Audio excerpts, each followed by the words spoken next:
do my best. Cody's getting direction as we currently start streaming. So, Cody, you do your best. I will sit here do and my sip coffee. best. Everybody, it has been a while. We stopped doing the weekly 12:30 lives, and things have just got a bit wild around here, just from a busyness standpoint and access to personnel. So, every now and then, about once a month, we will have Cody come in, and we'll have you ask your questions of a real RV tech. Like, what are the preferred socks of a real RV tech? Are they genuine merino wool? Are they synthetic fibers? What is a real RV tech like in his socks? Snap on.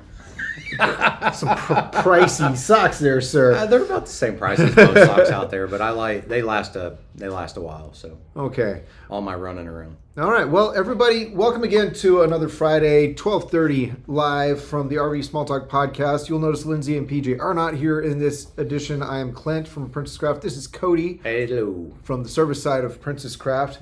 And this is your opportunity to ask RV-related service and maintenance and equipment questions, and see if Cody has some direction for you. So we are streaming live to our YouTube channel and to 2 or 3 different places on Facebook. So we may not be able to tell where you're watching from. Please, if you don't mind, tell us that you're watching, who you are and where you're watching from. And also put in the comments down there what your questions are. Hopefully they will come through to us in our Restream.io streaming software so we can see what's going on. Looks like we have 8 viewers right now. Awesome. So Welcome to 8. Yeah, we'll wait for some questions hopefully to come in. It is hot out there in Texas. I noticed. Yeah, in Texas we're on day, 3 weeks of higher than 100-degree weather. I quit counting. But some good news is we got some ventilation doors put in the shop for the guys that actually do the mechanicking. So hopefully it's a little cooler out there for them. Yep. But yeah, it's been just hot day after hot day, 105, 107. Well, and then you have the humidity added, so the heat index to the real field temperatures being upwards of 117 or so. Yeah, it's hot. For sure. Drop your questions for Cody into the comment section. Hopefully we'll see them pop up here so we can start answering them. So questions about RV tech stuff. When you had your RV, did you were looking at, I don't know if you ever got it, one of those things that you put on the roof. It's like a big roof size umbrella thing. I did. Yep. I did buy one. What did you think of that? I think it is I think it's an idea. I'm not sure that I could tell the effectiveness of it. That's one of those products you want to be able to tell. You do, because they're not cheap. And when I took it down after it being up for a little less than a year, and I felt like I installed this thing pretty well, I had some small holes in my roof in the membrane where it contacts the membrane. And it just wore it through? Correct. Oh. So not a glowing. Again, it of course rubbed me the wrong way because it rubbed my roof the wrong way. Don't make me spit my coffee out. I was not happy about it. It was a big fifth wheel. It was like 43 foot overall length. We had a lot of sidewall exposed to the heat still, so it's possible that it did what they claim it does. And I just have so much exposed sidewall in the hot afternoon sun that it just was coming through the sides. Okay. It's hard for me to say. Okay. In my experience with it, if I had to go back, I would probably not repurchase it. Got it. There we go. Ashley. Hey, Ashley, how are you? Voice cracking. We're on the puberty again. Hi, Cody. In your opinion, is it best to keep the fan running on your RV AC or run it on auto? This is a good one. It's a good one, and my opinion is auto. I like letting the thermostats kind of do what they were designed to do. Use equipment as engineered and designed? Yeah, and let it do its thing. Now, some people like to keep that air circulation going even when the compressor cycle's off. And some people use it for white noise because they don't want to hear. Yeah, exactly. They don't want to hear the noise. cycling or any exterior noise if possible. But my question to follow up maybe with this, because it may feed into this, what about freeze-up issues? Does one or the other... Well, having the fan cycle off with the compressor shouldn't lead to a freeze-up issue. Now, you could run into a freeze-up issue if you're running it in low fan mode. Okay, so auto or high. Yep. And this relates to, as far as auto modes goes, to a wall thermostat, not one where you have knobs on the assembly on the ceiling. The other thing is if you run it in high fan, a lot of the times when you switch the seasons and then you turn your furnace on, it will also turn the blower on in your rooftop air conditioner. Not the compressor, but the blower. Because that is technically what the board is telling it to do. The theory is it'll help circulate that warm air better. Okay, well, I hadn't even But if thought you of put that. it in Yeah. auto mode, it won't do that. Okay. But in other fan modes, it will. So what your go-to here is auto. I like auto. You don't, but you don't really have a strong opinion. If someone wants to leave it on high, Yes, my strong opinion is no low fan. gotcha. That's my strong opinion. But high or auto, I think that's just preference. Okay. All right. What causes the freeze-up issues? Just quickly, since Quickly, it generally what will lead to freeze up if the rest of the system is operating correctly is when you're running in low fan, you're not getting enough actual air movement over the evaporator. And so that evaporator actually gets so cold that it freezes the moisture. is this the same for residential systems? Because I've had it. You can, and your car can do the same thing if you get some type of flow restriction there. Okay. So, yep. All right, Ashley, thank you so much for that question. We are waiting for another question. That was a good one. So any other questions, please drop them. That one came in through Facebook, so we know at least one place in Facebook is actually showing us the questions. And I'll check and see if I see questions elsewhere on my phone, because sometimes Sometimes they don't show up I here. don't know that I trust it Yeah. all the time. Are you supposed to click that add to broadcast button? No. No? It does. It already did that. So here's your Gotcha. question again. I Gotcha. can take it off again. I see. Just Oh, wow. Okay. there. Oh, you're so Okay. technical. Yeah, I'll answer those questions. Yeah, there you go. All right. What other summer related questions usually come your way? Tires. Tires in the Summer-related summer, questions. yeah. Which actually I think you and I may have conversed about tires on our last technician episode a little did we? bit. Talking about tires in the heat and stuff like that, maintaining proper tire pressure, making sure you're torqued properly. Wheel bearing services are super important. Sorry, I'm checking for questions. So, I mean, that tire maintenance is super important on a trailer, just as it is on your car. The last thing you want to try to deal with is a blowout, especially when it's 115 and then even hotter on the side of the highway. So, All right. What's a season like for a service center right now? Are service centers really busy? I mean, historically, you've been in the RV business for a better part of a decade, right? You're making me sound old, man. Maybe more. So seasonally, what's the service center seeing as far as their schedule? We are we're still relatively busy. We still have a full service lot. Things always tend to slow down right about this time anyway, because everybody's getting back into school, everybody's getting back into work from the summer breaks. So things generally slow down in this time anyway. But here at Princess Craft, we're still busy. We don't really see huge seasonal shifts like other parts of the country. Right. So it's hard for me to say, up here they're doing this while we're doing this, but we're still busy here. Okay.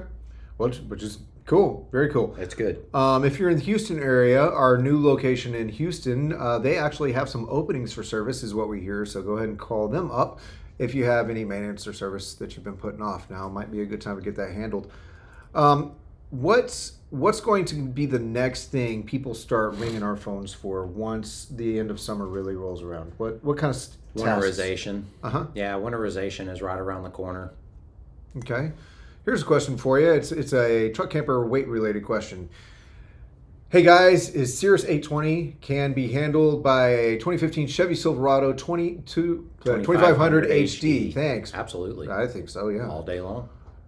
I wouldn't put Please. 2 on there, but yeah, definitely. Why not? Yeah, but you definitely have enough headroom with the weight of that to put all your camping supplies in yeah. it. Have a camping partner, buddy, big dog, tow a trailer, tow a boat maybe in that setup. If you went with the right hitch setup and everything, yeah, you could do a super truss and everything on it. So there you go. Yeah. Are you looking at an 820 currently?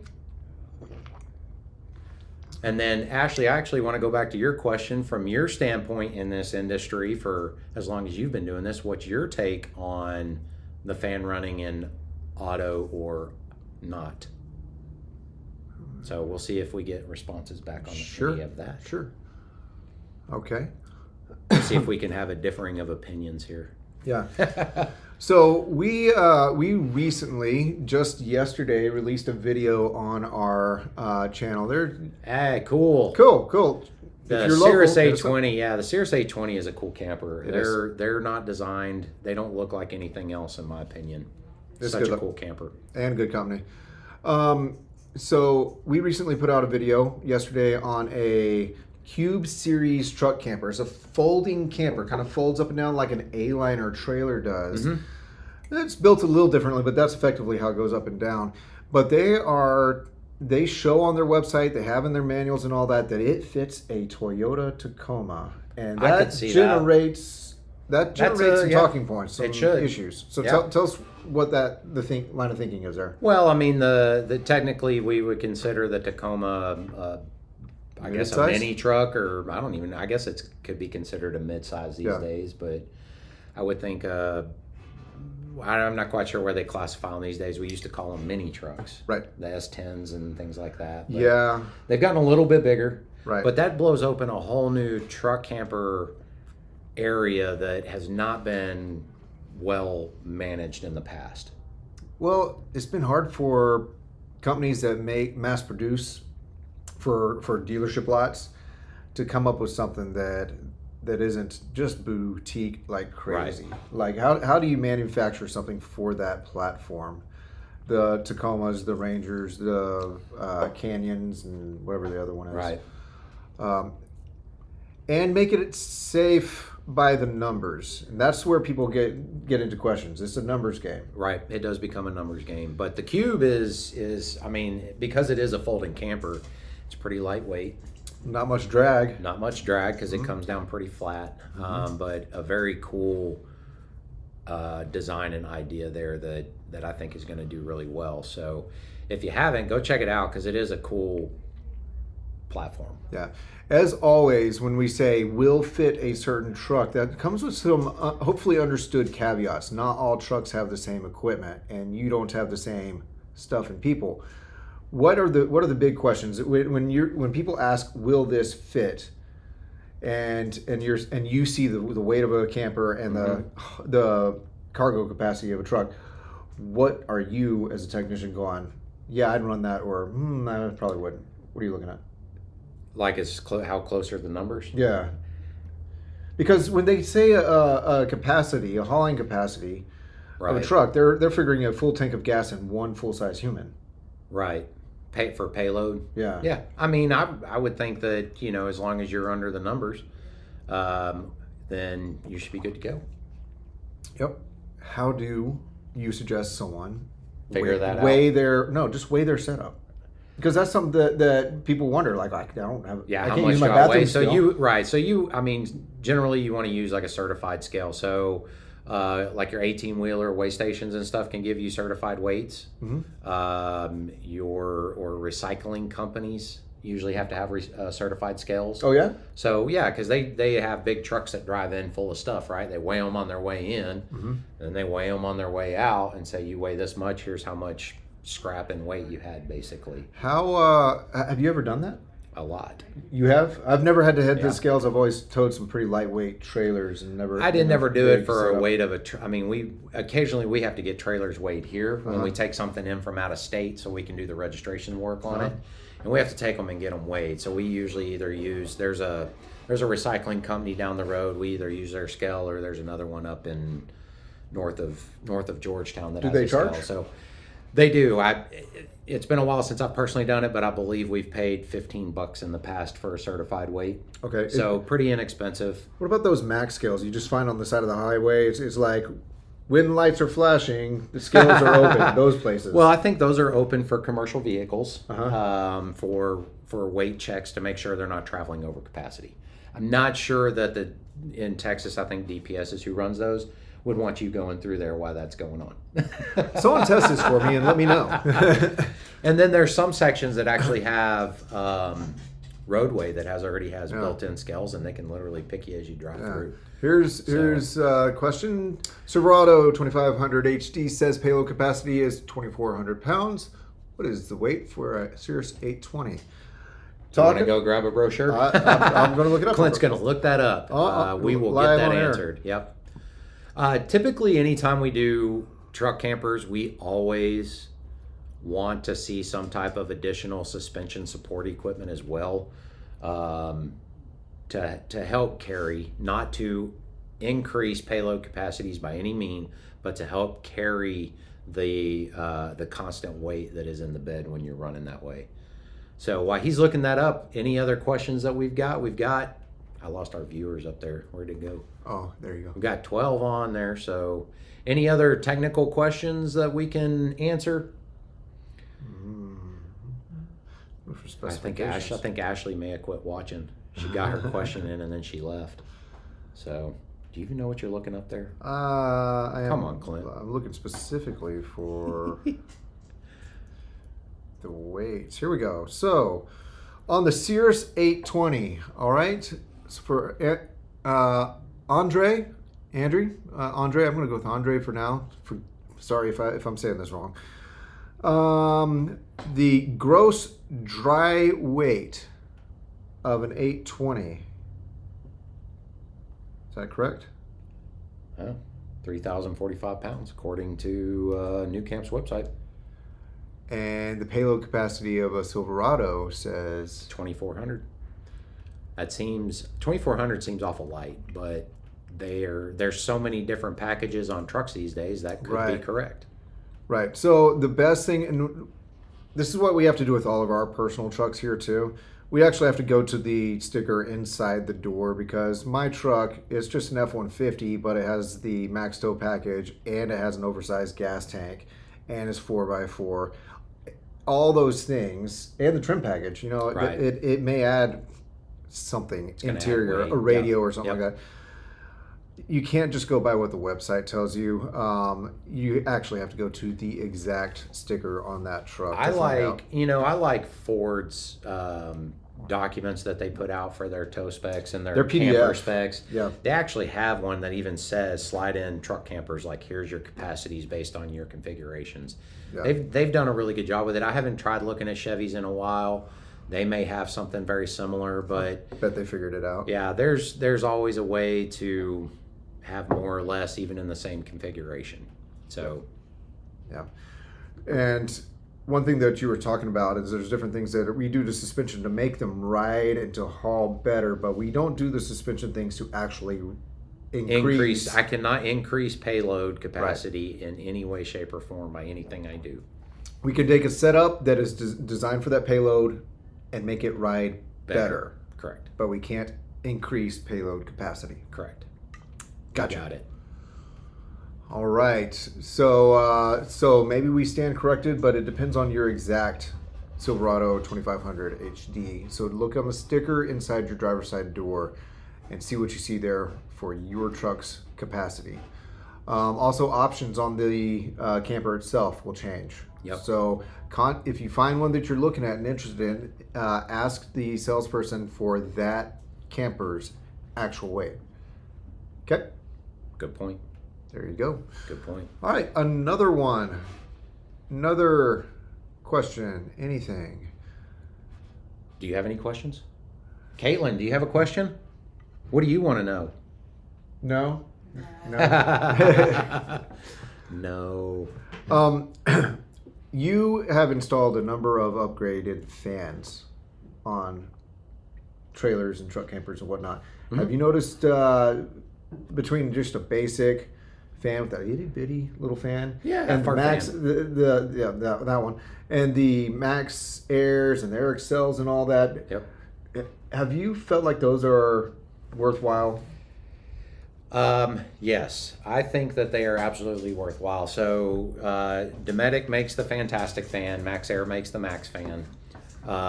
They both move a ton of air. They are fantastic in cooler temperatures, where especially if you're boondocking, dry camping, off-grid camping, whatever, and it's cooler outside, those things move on high. They move upwards of 900 CFM, cubic feet per minute. So they move a ton of air and can actually create a very nice breeze through your trailer. Yeah. So I absolutely love them. I think they're a great product. My thing with fans is fans work best if there's at least some open window somewhere. Oh yeah, you got to open a window. If there's no open window, it's spinning a fan and making noise for not much results. Yeah, it's almost like trying to pull a vacuum in your trailer instead of pulling a breeze through, which is the idea. And that's the same thing as those fans are reversible, so you can bring air Some in, of them are, but yep. again, without an open window. Still got to have that pressure go somewhere. Right. So they run more efficiently. You get more flowing air where you want it. So there you go. And less noise. That's Slightly. true. I like to use a fan on my trailer since I have canvas sides. I like to put it in reverse to help me to pull the canvas in whenever I'm folding up the. Yeah, that's a good idea. valves. Yeah. So. All right. Another question. Anyone got questions for Cody? Tech or service or maintenance related? Things like You that. were starting on things that we're going to see coming after this, which winterizations are going to be right around the corner. Uh-huh. You know, one of the questions I get every winter, well, we live in Texas. Do I really need to buy antifreeze and put antifreeze in my system? Here's my experience working here for a few years. We don't know when the cold snap's coming. That's true. We don't know if it's going to be a few days. That's true. But from my experience here, I would have the correct amount of antifreeze on hand. I would. Because when the 24 hours of warning that you get that we're going to have a freeze for 3 or 4 days, it's going to be so hard to find enough antifreeze. Right, because the rush is people, unreal. right, because it turns into a panic buy. Yeah. And we've seen the entire area get bought out, everything get bought out. Yeah. When it becomes a panic buy situation. So having some on the shelf at home ready to go is not a bad idea. Most of the units, at least in our size, are only a couple of gallons. You don't need boxes of it unless you own a fleet. Yeah, it's a little But plan ahead and don't cry later. Exactly, because it could be, $100 repair on the backside. You could end up with no damage, or you can end up with thousands of dollars in damage. So we have seen it. We deal with it. It happens every winter that something comes in. Right. Is there a shelf life on that? On the antifreeze? Yeah. I'm sure that there is, as with most items.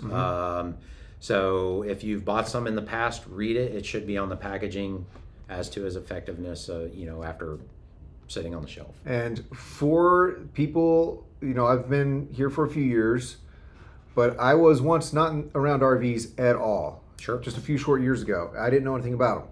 Folks, automotive antifreeze is not the same stuff. Do not do it. That stuff is deadly to us. Yes. Whereas if you're winterizing your camper, it's for the water that you're going to be consuming or showering in.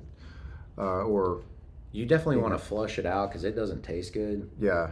But it's not gonna kill you. I need to look up and find out what that's made of. Like, what is that? I've looked at it, but I couldn't remember. I couldn't tell you. I don't remember. But yes, please don't put automotive antifreeze in your freshwater system. Not all antifreeze Definitely, is the same. definitely not the same. If you were set up with a camper, and let's say it's similar to mine. Okay, my camper is very basic. It's a camping scenario. It's a glorified tent that can also haul like motorcycles and whatnot.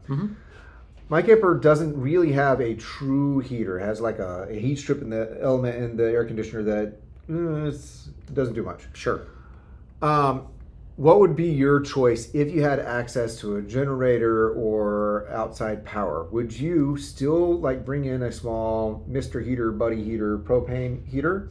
Or would you plug in like a small like ceramic wall heater or something like that from you pick up at Walmart? Man, I think you might have to take into account where you're going, how long you're going to be there, what are the regulations. Portable generators, I know California has got some regulations on those now. Right, it's true. Basically, you can't use them except for in an emergency, is my understanding. I think there's different ways to do that. I think you tried running don't you have like a Mr. Buddy little heater thing for inside? My thing about burning gas for heat inside is making sure you have lots of ventilation. I mean, even though they say it's for indoor use, you're burning a gas indoors. You want to make sure that that's getting ventilated. But it has a good purpose. They heat really well. They get hot. They do. They take off. If you want to be comfortable going to sleep, or I wake up in the morning when I notice the kids are starting to stir, and I'll turn the thing on so it warms up for when they finally kind of get out of their cocoon. And it works beautifully for that. Right. So, I think either one's a good option. And it depends on how you pack. And me personally, when I start looking at things, I like looking at other ways I can use the product that I want to buy. Right. So a generator is super cross-functional. I use it at the ranch for power tools. A lot of places. Portable power stations are a huge thing now. Yep. That can carry, some of them can carry very similar loads to what a small generator can. Sure. You don't have to carry gas. You can recharge them with solar.